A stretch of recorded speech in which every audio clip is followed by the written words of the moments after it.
Joshua Net Francis. Morning, how you doing? Good morning, and good morning to the listening public. I am so glad that you could join me just to give us an update, because we know a number of fundraisers, hikes and walking groups and a couple of artists and so on. Everybody's trying to raise these funds needed because the condition, it's dire and it needs to be dealt with. So, any difference in Andrew Simon's condition to date? What is the family saying to you? So what I have been told on the last update that I was given is that he's not in a coma state, but he is a bit above that, where he is responsive, and his brother would have said the last thing was that his son, there was a graduation, and he would have taken his body up off of the bed, and the family had hope. And the brother would have expressed that at this current moment, the issue is truly finance.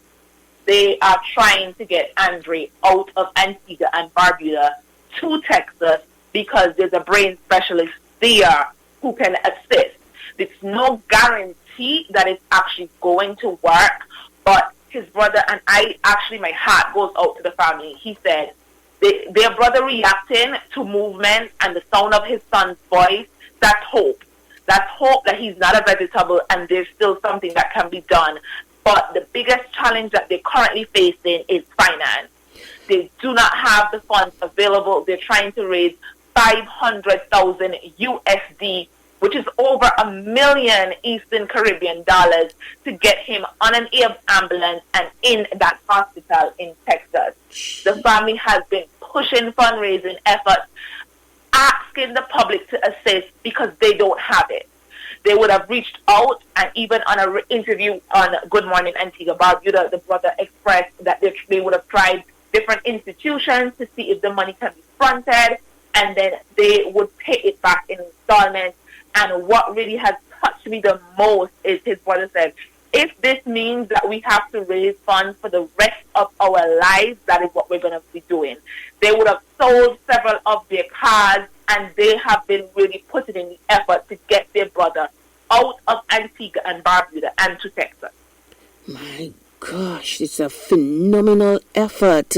I know there was some talk of the government trying to assist. Do you have any information on whether or not that is going to be forthcoming, or if what's the situation there? Anything at all? Any movement? According to the government, and I did speak with one of the ministers personally, they did say that they're going to cabinet and they're going to finalize the details with regard to getting some funds to Andre Simon, because 500,000 US dollars is a lot. I thought you would tell people, like, when you convert that to EC, that's a lot of money. That's just a lot of money that this fund is trying to raise. And the fundraising efforts that has been going on has just been truly a tip in the bucket, because the walk / cyclethon that the Alton Secondary, Irene D, JT Ambrose, Liberta Farmer, and Coscross Farmer came up together, and they raised just about over $5,000. The hike at Wallens Nature Reserve raised just over $5,000. The concert over just about $11,000. And different activities would have raised a couple $1,000. So they are getting somewhere. They're asking the public to just assist. And I have said on several of my interviews, $10 from one of us doesn't seem like anything, but $10 from 1,000 of us is $10,000. The 5 a.m. hikers, they're currently having a challenge. The video is actually live on the Andre Simon page. What we're encouraging individuals to do is to donate. You can make your donations at Billy's Food Mart. You can make it at Mount Joy Service Station, or you can make it at Food Brokerage Services. That's right there on Cross Street. And then you're going to create a video, and then you're going to tag 5 of your friends to encourage them to donate. And then there is a gospel concert happening on the 14th of August at SJPC, and it's going to be amazing. All of the proceeds are going to Andre's medical fund. Let me ask you about the actual person who caused that collision with Andre. He should have had car insurance. Is that going to kick in anytime soon? I asked that, and I've asked that question on several of my interviews, and I even asked a sibling, like, why hasn't insurance kicked in?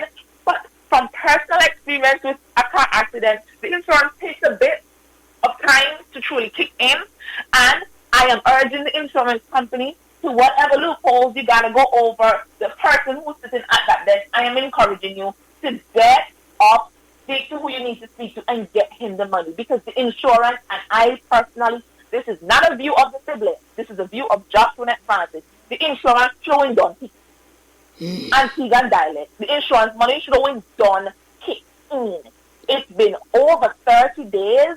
He's been at the hospital. He's been in an unconscious state. He's been in a coma. And people in Antigua and Barbuda, I just want them to tell us the insurance company so I can go pick it in front of them. Yeah, because the money should have done kicked in. Let me tell you, somebody picked me. We're not going to even be speaking standard English. We're like, somebody picked me. He banned from somebody. Yeah, he has a son. He has siblings. We're urging you again, and not the view of his siblings. This is my view. The insurance, I am pleading with you to release the money, make the boy go Texas. So they tell me something. You know if the driver went in and accepted liability as yet? I'm not sure. But see, we don't need. We live in a technological era. We've seen the pictures. We've seen the videos of Andrew. His family has been very transparent with sharing this information. So there's no doubt that the driver would have hit him, and not just him, the other cyclist. And we're in the era where we have to move forward as a people. And I am saying, I just want, they need to release the information so I can go pick it the insurance company. Mm-hmm. Because we as a country, when people do wrong and when companies do not fulfill the obligations that they have set forth, we as a people have to come together and ensure that they do what they should.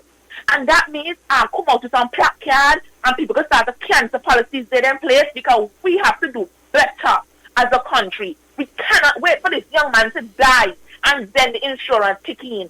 Okay, Sassy, we're going to give them 2 weeks. We're going to give them 3 weeks. It's been over a month. Mm-hmm. You're trying to tell me that the information they need with regard to releasing the money, even if they don't release all the money, let us get him on an air ambulance and to Texas. Mm-hmm. Because, as you say, somebody picked me. Mm-hmm. Thank you so much, girl. I thank you. I really appreciate you giving me an update on how things... I'm going to keep in touch, right? Yes, you can definitely keep in touch. I appreciate. Tell his sister I say good morning and wishing the family all the best. We'll keep this in the forefront. It's not going to go and lie down at all. Not at all, because he carried Antigua on his back when he left to cycle, mm-hmm. and now he needs us to carry him, and we're doing our part to ensure he gets to Texas. Make them know he have people. He have people.